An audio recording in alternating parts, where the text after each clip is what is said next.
Kinder ജോയുടെ ഈ cover കൊണ്ട് ഒരു അവോക്കാഡോ ഉണ്ടാക്കാനുള്ള തയ്യാറെടുപ്പാണ് നിങ്ങൾ ഈ കാണുന്നത്. എൻ്റെ മനസ്സ് എന്നോട് തന്നെ ഒരു 100 പ്രാവശ്യം പറഞ്ഞതാ, വേണ്ട, ഇത് നമ്മളെ കൊണ്ട് കൂടിയാൽ കൂടുന്നതല്ലെന്ന്. ഞാൻ ഒരുപാട് പേര് ഇതുപോലെ അവോക്കാഡോ ക്യാൻഡിൽ വെച്ചുണ്ടാക്കുന്നത് കണ്ട്. അപ്പോൾ എനിക്ക് അതുപോലെ ചെയ്യണമെന്നും പറഞ്ഞ് ചെയ്യാൻ തുടങ്ങിയതാണ്. എനിക്ക് ഭയങ്കര പ്രതീക്ഷയായിരുന്നത് ശരിയാവുമെന്ന്. ഇവിടം തൊട്ട് എൻ്റെ പ്രതീക്ഷകളെല്ലാം പോയി. എഴുകിയിട്ട് ഗ്രീൻ കളർ ക്രയോൺസ് എൻ്റെ ഇല്ലായിരുന്നു. അതുകൊണ്ട് പെയിൻ്റാണ് ആദ്യം ഒഴിച്ചത്. അത് ശരിയായില്ല. പിന്നെ ക്രയോൺസ് എവിടെ നിന്നൊക്കെ ഒപ്പിച്ച് ഞാൻ ശരിയാക്കി എടുത്ത്. പക്ഷേ ഇതിലേക്ക് ഒഴിച്ചിട്ട് എന്താണോ അതാ ഞാൻ ഉദ്ദേശിക്കുന്ന പോലെ വന്നില്ല. കുറച്ചും കൂടെ കട്ടിക്ക് വേണമായിരുന്നെന്നാണ് എനിക്കിപ്പോൾ തോന്നുന്നത്. ഇതൊന്ന് ഉണങ്ങിക്കഴിഞ്ഞിട്ട് കുറച്ചും കൂടെ ലൈറ്റ് പോലത്തെ ഗ്രീനാണ് ഞാൻ മെഴുകിൽ ഉരുക്കി ഇതിൻ്റെ മുകളിൽ ഒഴിച്ചത്.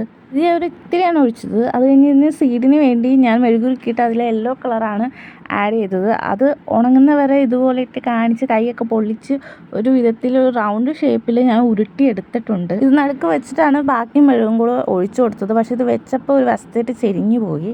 ഉണങ്ങിയെല്ലാം കഴിഞ്ഞപ്പോൾ എൻ്റെ ചങ്ക് തകർന്നു പോയി. ഇതാണോ അവോക്കാഡോ എന്നുള്ള അവസ്ഥയായി പോയി ലാസ്റ്റ്.